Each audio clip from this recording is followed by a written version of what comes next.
칠판에 여기 글자 써놓은 거 보이십니까? 네, 한번 읽어보시죠. 제일 위에 뭡니까? 시작. WCC 세계교회협의회, 그 다음에 WEA 세계복음주의 연맹. 무슨 공부 시간은 아닌데 제 얘기를 조금 해야 되겠습니다. 제가 이제 어제 집안에 벌초한 일이 있어서 다녀왔는데요. 그 이제 제 입장을 제일 잘 이해하는 분이 집안 형제들 중에서는 그 장로로 있는 형입니다. 그래서 늘 이제 가면은 그 형이 좀 미안해하죠. 장로가 대표 기도 맡아도 부담이 돼가지고 토요일에 오기 어려운데, 이 목사가 와서 고맙다고. 그래서 저는 이제 일부러 찾아간 이유가 여러 가지 의미가 있습니다만, 요즘은 이제 명절이라고 해서 집안에 형제들 만날 기회가 없잖아요. 다 뭐 집집이 모이니까. 그래서 좀 먼 친척들 오랜만에 1년에 한 차례도 좀 보고 싶고, 또 예수 얘기 좀 하고 싶은 마음에서 힘을 내서 이제 저는 가는 편입니다. 어제 가서 이제 집안에 그 장로로 있는 대전에 우리 교단 교회의 장로님을 계세요. 저보다 나이는 한 2살 많은데 그 형하고 이제 벌초를 하면서 여러 이야기를 나누는 중에 그 형 입에서 이제 제 얘기가 나왔어요. 자기 교회는 우리 교단 교회지만은 WCC 아주 싫다고. WCC 총회를 3년 전인가 부산에서 했지 않습니까? 우리 교단이 중심이 되어 했는데, 그래서 자기가 이제 장로로 있는 그 교회에서는 목사님하고 우리 교단 탈퇴해 버릴까 하는 소리까지 했다고 그리 얘기를 하더라고요. 그래서 내가 우리 교단은 다양한 사람이 있으니까 WCC 활동에 대해서 뭐 싫어하는 사람도 있지만 형 그 뭐 탈퇴할 것까지 교단 탈퇴할 것까지 있느냐 그런 얘기를 하면서 내가 저 두 단체에 대해서 약간 말씀을 드리고 설명했더니만은 몰랐던 사실을 알았다고 고마워하고 조금 놀라는 그런 말을 했습니다. WCC는 세계교회협의회인데 이제 지구상에 있는 교회 혹은 좀 기독교 단체들 중에서 선교를 위해서 역시 모인 단체입니다. 밑에도 마찬가지고 선교를 위해서 모인 교회 단체예요. 근데 이제 색깔이 조금 다릅니다. 위에는 약간은 진보적이에요. 그래서 세상에 돌아가는 일에 대해서 많이 얘기하고 관여하고, 그러다 보니까 우리나라에서는 이제 WCC가 빨갱이 단체다 이런 말을 했는데, 그거는 이제 박정희 대통령 때 그런 말을 많이 했어요. 왜 그런가 하면 세계교회협의회가 한국의 독재에 대해서 많이 비판하고 그랬기 때문입니다. 그런 단체가 WCC. 또 저 밑에 WEA라는 것은 세계복음주의 연맹. 저 단체는 조금은 온건하고 조금은 보수적인 그런 교회들이 또 교회 단체들이 모인, 역시 선교를 위해서 모인 그런 집합체입니다. 다 유럽에서 시작이 됐죠.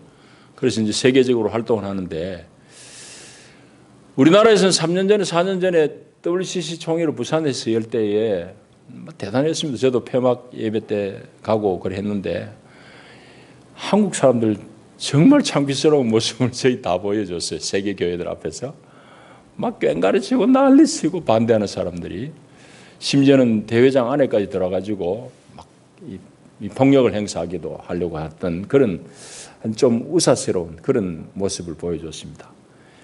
왜 그런가 하면 WCC가 빨갱이다 이런 교육을 받은 사람들이 있고, 또 WCC는 뭐 이거 세계 교회를 하나로 묶으려고 하는 그런 무슨 사단의 존재다 뭐 이런 식의 교육을 받아가지고 WCC에 대해서 대단히 오해한 사람들이, 보수 교단의 입장이 좀 그랬습니다.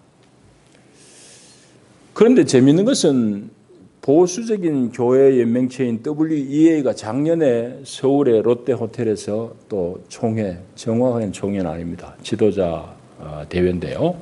그것도 열렸거든요. 총회와 비슷한 대회가 WEA 총회도 열렸어요. 서울에서.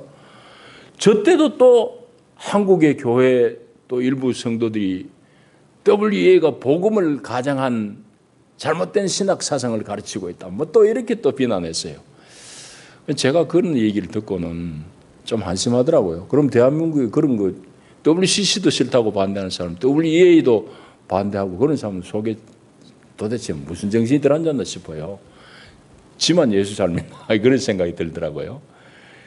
그런데 내가 그 육전 형한테도 얘기한 게 WCC든지 WEA든지 간에 저 단체는 복음을 위해서, 선교를 위해서 서로 연합하고 있어요. 서로 협력한다고, 서로 돕고 있어요. 상대방의 총회의 대표를 파송하고 축구하고 그래 하는데, 유독 한국에서만 막 난리치고 WCC가 용공단체라고 했던 사람이 이제는 더 보수적인 WEA가 총회니까 그것도 복음을 가장한 잘못된 사상이다, 뭐 그렇게 하고 있으니 도대체 그 사람들 입맛에 구미에는 뭐가 맞는지 모르겠어요. 제가 왜 이 얘기를 하는가 하면은, 이제 우리가 도대체 이게 제대로 배우지 못하면은 아주 옹졸한 신앙에 머무를 수가 있어요. 지만 옳은 줄 아는 거예요. 우물한 겨울이죠. 그래서 그런 게 좀 답답한 생각이 들었습니다. 어제도 이제 그 형님하고 얘기하다가, 그래서 그 형님한테 저 두 단체는 상호 협력하고 있다고 그랬더니, 자기속에 엉어리가 좀 풀리는 것 같아요. 서로 미워하는 존재가 아니고 서로를 축복하고 선교를 위해서는 서로가 이해하고 협력하는 단체다. 그랬더니만 고개를 끄덕끄덕 하더라고요. 여러분, 오늘 우리는 로마서 14장을 읽었습니다. 12장까지 읽어야 되는데, 12절까지 읽어야 되는데 우리 11절만 조금 전에 읽었습니다만은 12절까지 본문을 가지고 우리가 말씀을 좀 상고하려고 합니다. 먼저는 이제 로마 교회를 우리가 이해해야 됩니다. 다 앞을 보십시오. 로마 교회는 어디에 있는 교회입니까? 로마에 있는 교회죠. 로마서는 로마에 있는 교회에게 보낸 사도 바울의 편지예요. 로마서는 로마에 있는 교회 성도들에게 사도 바울이 편지를 보냈는데, 대부분 사도 바울이 편지를 보낸 것은 자기가 개척한 교회에 보냈어요. 그런데 로마서는 사도 바울 자신이 개척한 교회 아니에요. 골로새서도 마찬가지입니다. 골로새 교회도 바울이 개척한 교회는 아니에요. 대부분의 교회들은 바울이 다 개척했지만 로마서는 자기가 개척하지 아니한 로마에 있는 교회, 기독교회에 보낸 서신, 편지가 로마서라고. 그러면 로마 교회가 어떤 교회인지를 우리가 먼저 좀 이해할 필요가 있습니다. 로마 교회든지 다른 데 교회든지 제일 처음 시작은 이제 사도 바울이 개척했거나 아니면은 자생적으로 생겼는데, 자생적으로 생긴 로마 교회 같은 경우는 어떻게 생겼는가 하면은 오순절날 성령 강림이 임하잖아요. 그때에 6월절이니까 말하자면 해외에 사는 유대인들, 유대인 교포들이 다 예루살렘에 모여요. 그 예루살렘에 모여 있는데 성령이 강림한 사건을 그 사람들이 경험한 거야. 이야, 세상에 이런 것도 있나? 하나님의 놀라운 은혜, 하나님의 사역, 하나님의 역사를 경험하고는 이 사람들이 그때부터 예수를 믿고 복음의 문을 연 거예요. 유대인들이 본래 유대교인들이에요. 그런데 유대인들은 남자들이 1년에 3차례 다 예루살렘에 오잖아요. 그리고 그 중에 온 사람들이 멀리서 해외에서도 왔어요. 그 사람들이 예루살렘에서 성령이 강림한 걸 본 거지.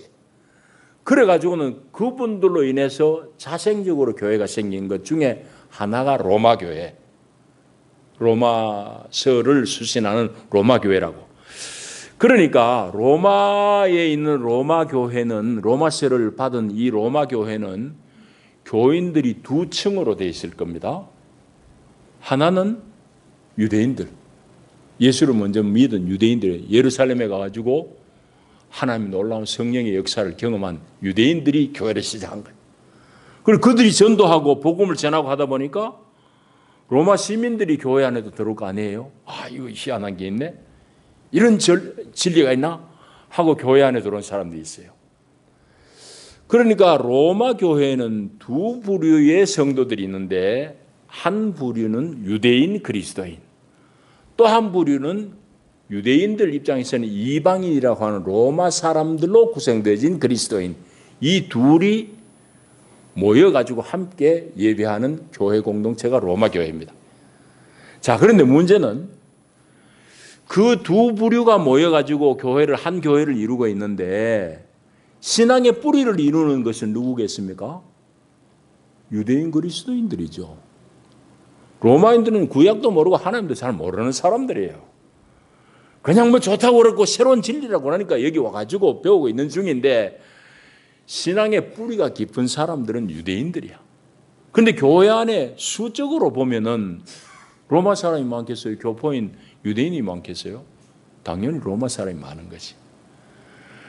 그러니까 신앙의 주축을 이루고 뿌리가 깊은 사람은 유대인 그리스도인들이지만은 교회 안에 많은 수를 점하고 있는 것은 로마 사람들이, 이방인들이야. 자, 그러면 그런 교회들 여러분들 머릿속에 그려보십시오. 그런 교회가 늘 조용하겠습니까? 좀 갈등이 많겠습니까? 갈등이 생길 소지가 많지요. 갈등이 생길 소지가 많아요. 수는 오늘날 같이 여자들이 많은데 교회를 쥐고 있는 건 전부 남자들이야. 부인들이 자꾸 불만이 많잖아요. 장로, 우리도 장로하자 해가지고 이제 장로하는 교회들이 생겼어요. 우리 교단 같이. 그러나 보수적인 교단은 아직까지도 안 해. 뭐라고 그래? 택도 없는 소리 막. 여자들은 잠잠하라고 그랬는데. 그러고 저 누르고 있어요. 이게 이제 좀 보수적인 교단이 아직까지 취하고 있는 행태입니다. 그렇게 수는 많은데 대접 못 받으니까 갈등이 생길 거 아니에요. 로마 교회도 마찬가지예요. 로마인들, 이방인들이 많은 교회임에도 불구하고 교회 중심을, 교회 주도적인 인물들은 다 유대인들이야. 그러니까 갈등이 생길 소지가 많은데 오늘 24장 본문에는 뭐가 갈등이 됐느냐? 무슨 문제가 촉발이 됐느냐 하면은 무슨 문제지요? 먹는 문제. 뭐는 먹어야 된다, 뭐는 먹지 말아야 된다는 이 먹는 문제. 또 하나 살짝 곁들인 게 뭔가 하면은 날, 여기 날이라는 건 안식일이지. 유대인들은 막 죽어도 안식일이야. 오늘도 안식교회가 있잖아요. 그 사람도 예수 안 믿는 거 아니에요? 십자가에 복음 안 믿는 사람 아니라고. 그분들은 아주 열심히 잘 믿어요. 그럼에도 불구하고 그분들은 안식일. 그럼 토요일 날 예배한다니까? 이게 또 마찬가지예요. 날이 이 날이다. 날을 강조하는 것도 살짝 들어와 있어요. 이 본문에 읽어보면은. 그러니까 갈등이 생길 수밖에 없는 구조인데 교회가 오늘 이 본문 안에서만 보면은 이 문제, 어느 거는 먹으면 안 된다. 특별히 고기, 육고기 문제입니다. 이거 먹으면 안 된다는 유대인들, 먹어도 되지. 예수 믿는데 뭐 그런 거 가리느냐? 뭐 이런 얘기. 먹는 문제가 주로 이제 갈등의 전면에 노출되어진 문제입니다. 그래서 유대인들은 특별하게 먹는 거에 대해서는 아주 엄격한 사람들입니다. 유대인들이 어느 정도 엄격한지 우리는 잘 모르지만은 여러분들이 알 수 있는 조금 비슷한 유형을 소개하면 여러분 이해될 겁니다. 여러분 이제 지난 정부에서 뭐 익산에다가 할랄 식품 만들어 가지고 수출하는 그런 산업을 일으키려고 그랬죠. 그래서 교회 단체에서 반대도 많이 하고 그랬는데 할랄 식품이 뭔지 알죠? 이슬람 교도들이 자기들이 먹어서 되는 것, 먹으면 안 되는 것, 이슬람에도 자기들의 계율에 딱 정해져 있다고. 돼지고기 절대 안 되죠. 그래서 그 사람들 먹는 고기가 뭐 양고기 또 뭐 닭고기 이런 거 정해져 있어요. 정해져 있는데 그것도 자기들의 율법에 따라서 도축되어진 거라야 돼요. 그런 것들을 이슬람 지도자가 와가지고 보고 확인하고 오케이 도장박 찍어주는 게 할랄 인증입니다. 뭐 그건 라면도 해당이 되고 과자도 해당이 되고 모든 식품들 먹는 것에 자기들의 계율에 맞으면은 인증을 해주는 게 그게 할랄 제도예요. 할랄 인증. 그건 여러분들이 이제 신문, TV를 통해서 알 겁니다. 근데 사실 그 원조는 이슬람보다는 먼저 시작한 건 이 유대인들이에요.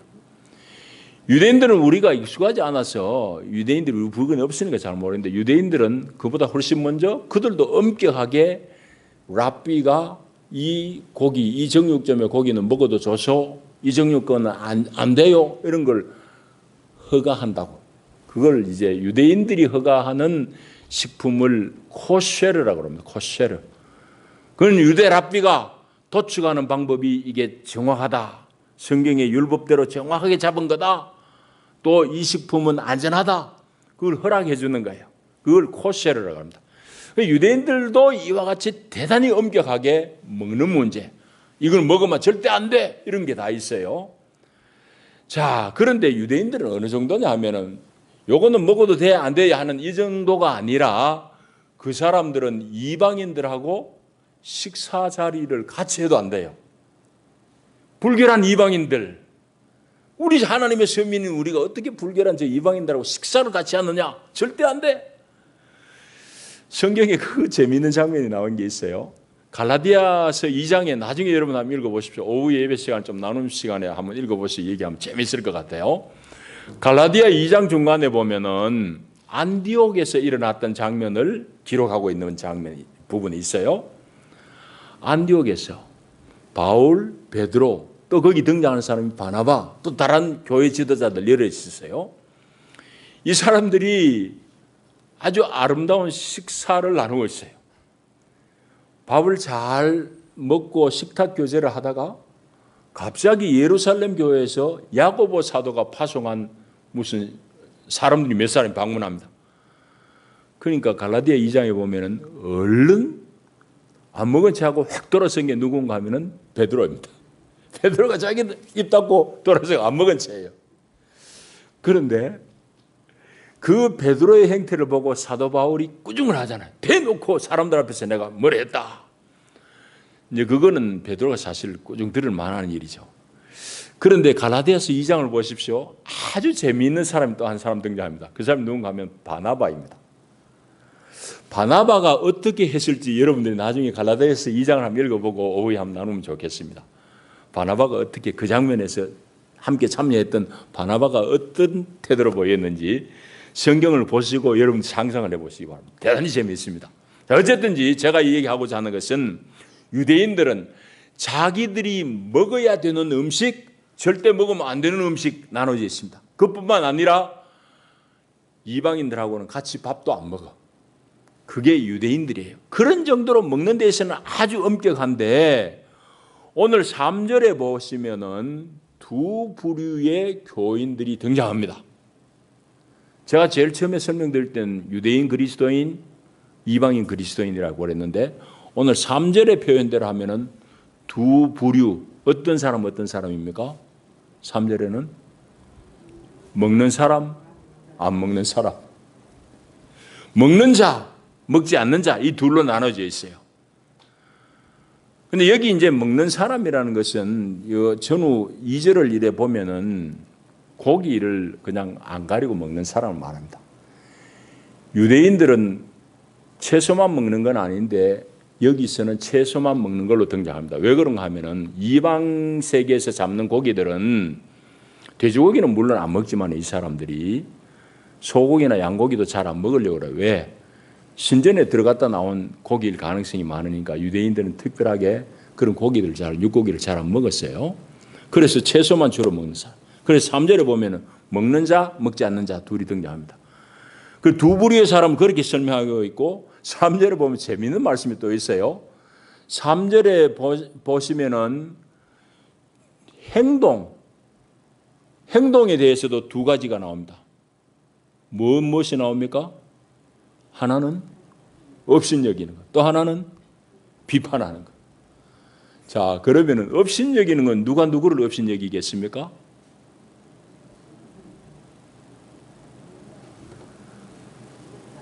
이것저것 안 가리고 먹는 사람이 그냥 세세하게 가리는 사람, 에이, 예수 믿고 저 도대체 사는 게 저게 뭐냐 저렇게 피곤하게 뭐 이런 정도로 업신여기는 거예요. 그 다음에 비판하는 건 누가 누구를 비판하겠습니까? 안 먹는 사람이 먹는 사람을 비판하지. 도대체 하나님을 믿으면 똑똑하게 믿어야지.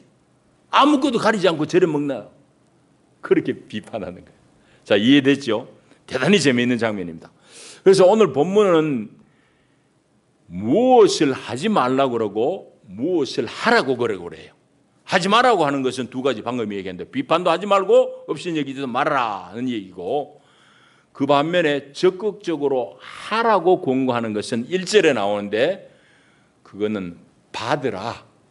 받으라 이 말은 수용해라. 넉넉하게 인정해라. 친절하게 그 사람을 이해해라. 이런 정도로 번역할 수 있는 단어입니다. 믿음이 연약한 자를 너희가 받되 수용하되 이해하되 이 말이에요. 자, 그래서 오늘 여기 보시면은 3절에는 업신여기지 말고 비판하지 말고 그랬고 1절에 보면은 너희가 수용하되 수용해라, 받아들이라, 친절하게 이해해라, 그렇게 말씀합니다. 자, 오늘 우리나라의 문제, 그건 우리 교회의 문제이기도 하고 우리 정치판의 문제이기도 하고 우리 모든 사회의 문제이기도 하고, 우리나라 사람들이 제일 약한 부분이 바로 이런 부분이 아닌가? 그것이 교회 안에서도 여전히 이어지는 것 같아요. 대단히 목사로서는 책임도 있고 안타깝기도 하고 그래요. 그게 오늘 우리 문제예요. 우리 문제가 뭔가 하면은 남에 대해서 수용적인 태도가 좀 부족해요. 그건 여러 가지 이유를 찾아볼 수 있지만, 특별히 제가 생각하건대는 우리가 어릴 때부터 우리는 백의의 민족이고 우리는 배달의 민족이고 단일 민족이라는 것을 머릿속에 계속 주입받았습니다. 여러분 그렇죠? 우리는 단일 민족. 단일 민족이 가지고 있는 장점, 대단한 장점이 있습니다. 이 인종 간의 차별이 없고 인종 간의 갈등이 없어요. 미국 보세요. 얼마나 심각해요. 미국은 보통 문제가 아니야. 인종 간의 갈등이 대단해. 흑인이 대통령이 나왔지만은 지금도 백인 경찰이 흑인들 그냥 총 쏴 죽이기를 뭐 어디 짐승 잡듯이 그리 잡아요. 그런 게 또 슬쩍슬쩍 지나가고, 그러니까 흑인들이 한 번씩 열받으면은 날 죽여라고 데모하는 거예요. 흑인들 차별하지 말라고. 자, 미국 사회가 겪는 문제, 가지고 있는 문제가 그거예요. 우리 사회는 그런 갈등은 없어요. 그런 점에서는 대단히 좋지만은 한편으로 우리 사회가 가지고 있는 결정적인 약점이 바로 거기에 있습니다. 인간사는 다 동전의 양면이라고 봐져요. 우리는 단일 민족이 가지고 있는 장점, 갈등이 없는 것은 대단히 좋지만은 문제는 뭐냐? 우리가 포용적이지를 못합니다. 나하고 다른 사람, 피부 색깔 다른 사람, 다른 인종, 다른 데서 이주한 사람, 우리는 자꾸 배척하려고 합니다. 왜? 어릴 때부터 자꾸 우리는 단일 민족, 배달의 결의, 이것만 배워왔거든. 그러니까 우리하고 색깔 다르고 피부 색깔 다르면 자꾸 일단 한 밀어내보는 거야. 그게 우리 자연스러운 우리의 문화입니다. 그러니까 단일 민족이 가지고 있는 아주 좋은 장점, 안정적인 사회, 이런 장점이 있음에도 불구하고 결정적인 우리의 약점, 우리의 허물은 나와 다름에 대해서 자꾸 배척하려고 그래요. 나와 다름에 대해서 자꾸 배척한다고. 물이 기름을 밀어내듯이 우리는 자꾸 남을 배척하려고 그런 것이 우리 결정적인 약점입니다. 교회 얘기를 해볼까요? 교회 안에서도 다른 것 틀린 것 잘 구분을 못해요. 자꾸 나하고 다른 밀어내려고 그래요. 이제 신학적으로 보면은 뭐 여러 가지, 이제 제가 아까 얘기했잖아요. WA까지도 뭐 이 수상하다고 얘기하는 사람, 그런 사람은 나는 얘기도 못해요. 얘기할 대상이 아니지. 대놓고 그냥 그렇게 어거지 쓰는데 그거는 얘기 안 되지만은, 그러나 객관적으로 봐서 우리 교회 안에 있는 여러 가지 신앙적인 배경들 다 다를 것입니다. 특별히 신학적으로 보면은 좀 상이한 것이 장로교 신학하고 오순절 신학. 오순절 신학이라는 것은 우리나라에서는 순복음교회입니다. 오순절 신학을 쫓는 게 이제 우리나라는 순복음교단이에요. 순복음교회하고 장로교회하고는 신학이 조금, 이게 스펙트럼으로 보면 거리가 조금 있어요. 순복음 쪽에서는 아주 체험, 자기의 그 신비한 체험을 많이 강조하고 체험을 강요하기도 하고 그럽니다. 그래서 방언을 막 중요시하고 방언을 가르치기도 하고, 심지어 반면에 장로교는 말씀을 대단히 중요합니다. 상호 이해하고 내게 없는 것을 좀 부러워하면서 나도 수용하려고 하면 되는데, 문제는 한국 사람들은 내가 가지고 있는 신앙과 다른 결에 대해서는 자꾸 배척하려고, 틀렸다고 얘기하는 그런 오류를 교회 안에서 범할 수 있습니다. 그건 대부분의 교회가 겪는 문제점입니다. 우리는 뭐 그런 게 많이 노출되지는 않습니다만은, 우리 지금 노회 안에도 꽤 큰 교회가 계속 연연히 그런 문제 때문에 몸살 앓고 있습니다. 그래서 목사가 들어와도 자기들하고 신앙 컬러가 다르다고 배척하고, 또 증명했는데 또 틀리다고 또 밀어내고, 그런 일들이 일어납니다. 그건 대단히 잘못된 것입니다. 그것은 어디서 출발하느냐? 다름과 틀림을 구별하지 못하는 거예요. 틀리다는 것은 영어로 wrong입니다. 옳지 않은 걸 말해요. 잘못된 걸 말해요. 다른 것은 그야말로 나하고 다를 뿐이에요. 틀린 게 아니에요. different예요. 다르다고. 자, 교회 안에서도 나와 다른 신앙을 가졌다고 결이 다르다고 해서 내가 배척해서는 안 돼요. 내 신앙이 좋으면, 내 결이 좋으면 내가 수용하고 내가 가지고 있지 않은 남의 것을 포용하고 인정할 줄 알면 돼. 상대방도 마찬가지고. 자, 이 교회 안에 이 문제고, 우리 지역 사회를 또 봐도 그렇습니다. 자, 답을 보세요. 이제 우리 업은 조금 덜 할 수 있어요. 이 면지역으로 가면 요즘은 귀촌, 귀농한 분들이 많습니다. 제가 들어보니까 귀촌한 분들하고 현지에 오래 토백이로 살던 사람들한테 하고 갈등이 많다고 그래요. 알게 모르게 갈등이 많다고 그래요. 갈등의 핵심되는 내용이 뭐냐? 그것도 역시 틀림과 다름을 구별하지 못함에 있습니다. 틀린 것은 아까 얘기했잖아요. 정의롭지 못하고 옳지 못한 거예요. 그거는 주안해야 돼요. 잘못됐다고 그래야 돼요. 다른 것은 나와 다를 뿐이니까, 생각이 다르고 사고방식이 다르고 생활방식이 다르니까 그것은 기꺼이 수용해야 돼요.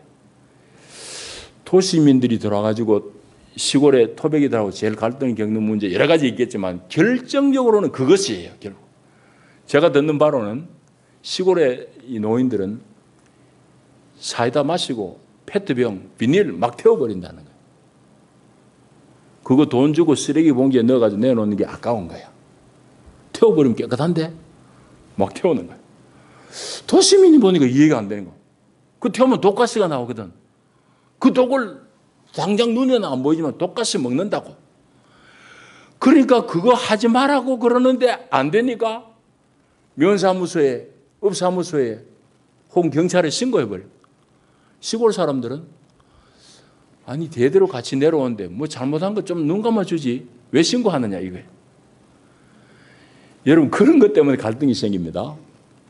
그것도 엄밀하게 얘기하면 틀린 거와 다른 거를 구별하지 못하기 때문이에요.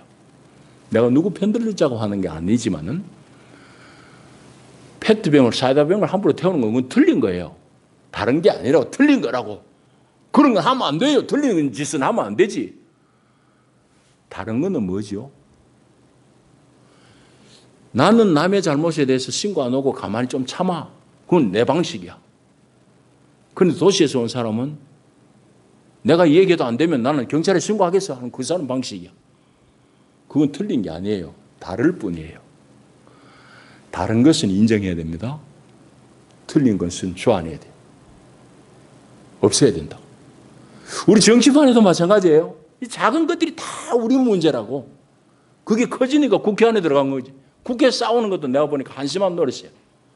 너무너무 한심한 노릇이야. 여러분 정말 우리가 한심한 이게 나라냐? 여러분 간첩 잡고 나라를 지키라고 하는 국정원이라는 이 사람들이 돈 받아가지고는 정부에 대해서 비판적인 연예인들 블랙리스트를 짜가지고 출연 못 시키도록 하고 출연 못 시키도록 할 정도가 아니라 이제는 아예 인격 말살시키는 그런 사진들을 조작해 만들어가지고 막 인터넷상에 퍼뜨리고 그래 암흑의 배우가 불륜의 관계다. 이따위 짓을 국가의 녹을 받아먹는 공무원이 하고 있다. 그런 것은 틀린 거지. 잘못된 거지. 그거는 비판받아야 당연하지. 그런 것은 주안해야 돼요. 틀린 거니까. 다른 거는 뭐냐? 여러분 정부가 바뀌면 다른 거죠. 색깔이 다른 거죠. 다른 컬러의 정부를 운영할 수 있도록 해야 되죠. 조금 보수적인 컬러의 정부를 운영할 테고 우린 제가 보기엔 진보도 없지만은 진보적이라고 하는 정부가 들었으면은 그 사람이 맞게 조각을 하도록 도와줘야 되지. 틀린 거 찾다가 잘못된 거 찾다 못 찾으니까 한다는 말이 코드 인사다 이런 소리 하고 있는. 코드 인사 해야 되지. 조금은 보수적이면 보수적인 사람이 자기 입맛에 맞는 강요들을 세우는 게 당연한 거지. 조금은 진보적이면 진보적인 인사들을 강요로 세우는 게 당연한 거지. 그걸 코드 인사라고 털다 안 되니까 그런 트집을 잡는 거예요. 그거는 대단히 잘못된 겁니다. 그러니까 국회도 시끄러운 거야. 시골 면지역이 꼴짝이면 시끄러운 게 아니고 교회 안에서만 시끄러운 게 아니고 결정적인 문제는 뭐냐? 틀린 것과 다른 것을 구별하지 못하는 우리의 우매함 때문입니다. 교회 안에서 우리 얘기를 하시자면 신앙의 다양한 여러분들 배경들이 있습니다.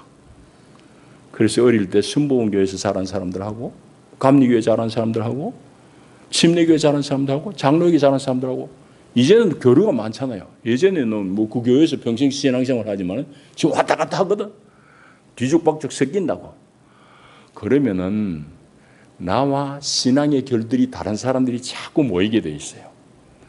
그런 사람들 틀렸다 하면 안 돼요. 다를 뿐이야. 나는 이렇게 배워왔지만 저렇게 예수 믿는 분들도 있구나. 그래 인정해야 돼요. 그러나 그 중에는 틀릴 수가 있어요. 왜? 신비주의에 빠져가지고 교회 안에서 자꾸 엉뚱한 소리하고 성경에 없는 얘기를 하면서 우리 교회가 어떤지 그런 사람은 조용히 나가야 돼요. 그리고 여러분들이 틀린 사람에 대해서는 틀렸다고 얘기해야 돼요. 자, 그게 정치든지 우리 꼴짝이 마을이든지 다 우리가 통용되는 진리라는 것을 꼭 깨우쳐야 됩니다. 또 한 가지 오늘 본문 속에서는 어떻게 로마 교회에 먹는 사람 먹지 않는 사람들이 서로를 수용할 것인가. 서로를 잘 수용하는 것이 사실은 성숙의 지표거든. 성숙한 사람일수록 나와 다른 사람에 대해서 잘 수용할 수 있습니다. 미숙한 사람일수록 나하고 조금만 달라도 자꾸 배척해요. 자기 그릇이 자기 때문이죠. 자, 보십시오. 오늘 그러면 우리는 어떻게 이 성숙한 성도로서 남을 잘 받아들일 수 있을까? 수용할 수 있을까? 오늘 본문 속에서 먼저는 생각해야 될 것이 나와 다른 이런 모든 사람, 오늘 여기 성경에 보면 먹는 사람은 먹지 않는 사람을 향해서, 먹지 않는 사람은 먹는 사람을 향해서 생각해야 될 게 뭔가 하면은 나와 다른 그런 사람들도 하나님께서 기꺼이 받으신 사람임을 알아야 됩니다. 나하고 다른 사람, 신앙의 결이 다른 사람도 하나님이 그를 받아들인 사람이에요. 자, 보십시오. 3절에 먹는 자는 먹지 않는 자를 없인 여기지 말고 먹지 않는 자는 먹는 자를 비판하지 말라. 왜냐? 이는 하나님이 이 사람 저 사람 다 그들을 받으셨습니다. 하나님이 수용했기 때문이다 이 말입니다.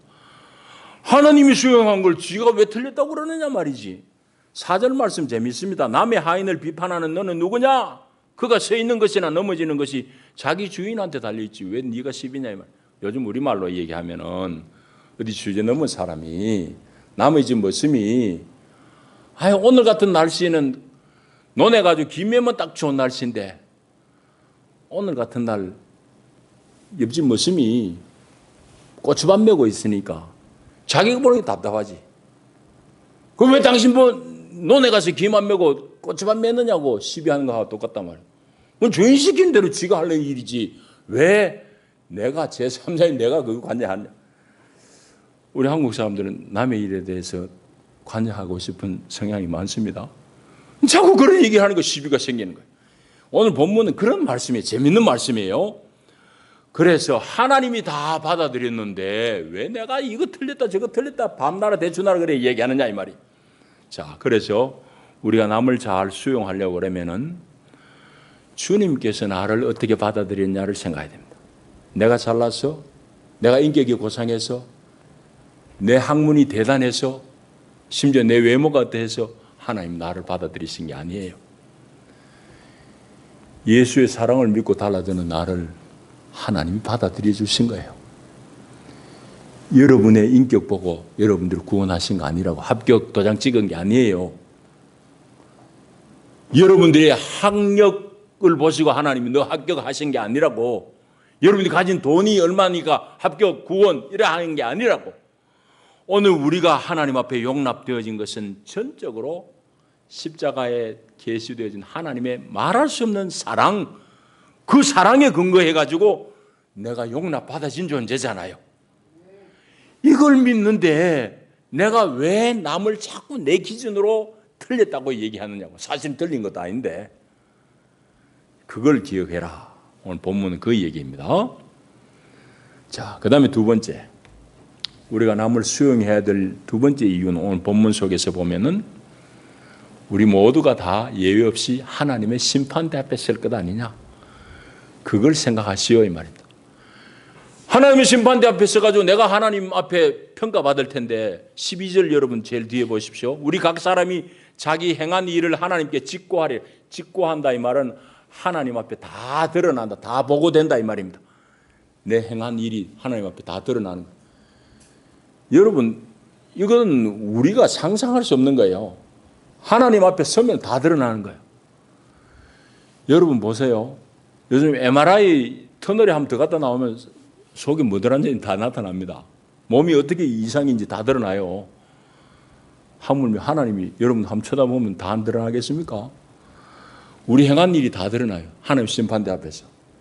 그렇다고 그러면은 하나님 심판대 앞에서 하나님 다 드러나는데 미주알 고주알 하나님 요거 다 평가해 주세요. 그럴 사람 있겠어요? 우리가 하나님 앞에 할 얘기는 한마디밖에 없어요. 주여, 저를 불쌍히 여겨주세요. 그 얘기 한마디밖에 없잖아요. 우리가 다 그런 존재라고 그러면 왜 교회 공동체 안에 사람들에게 네가 불쌍히 여기지 못하느냐, 긍휼히 여기지 못하느냐, 왜 그래 따지느냐, 그 얘기예요. 지금 오늘 본문은 그 얘기를 하고 있습니다. 10절 보십시오. 내가 어찌하여 내 형제를 비판하느냐, 어찌하여 내 형제를 업신여기느냐, 우리가 다 하나님의 심판대 앞에 서리라. 12절도 그 말씀이, 이러므로 우리 각 사람이 자기 일을 하나님께 직고하리라. 하나님 앞에 다 드러난다. 그러니까 우리가 옆에 있는 다른 사람들, 그야말로 다른 사람들 다름을 인정하고 수용해야 돼요. 자, 이게 오늘 성경이 우리에게 말씀하는 겁니다. 특별히 여러분이 기억하실 것은 다른 것과 옳지 않은 것, 틀린 것을 잘 분별하는 겁니다. 이게 도대체 안 되니까 정치판도 혼돈스럽고 심지어 시골 꼴짜기의 마을도 혼돈스럽고 그런 거예요. 여러분, 하나님은 우리를 하여금 넉넉하게 다른 사람들을 잘 수용하고 포용하고 살려고 오늘 바울을 통해서 우리에게 말씀하십니다. 우리 교회가 그런 성수한 교회가 될 수 있기를 축복합니다. 기도하십시다.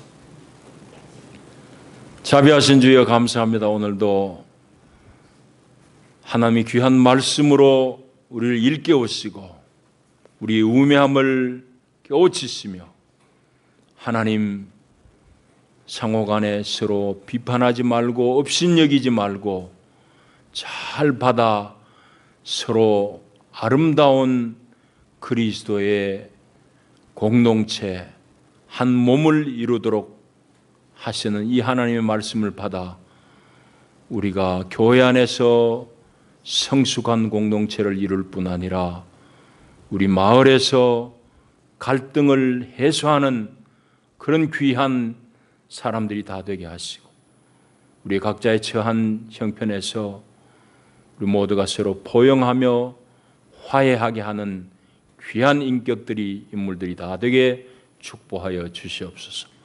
그리하여 싸움과 갈등이 이유 없는 배척이 난무한 이 땅을 하나님 포용하며 끌어안을 수 있는 주의 사람들 되게 하옵소서. 예수님 이름으로 기도하옵나이다. 아멘.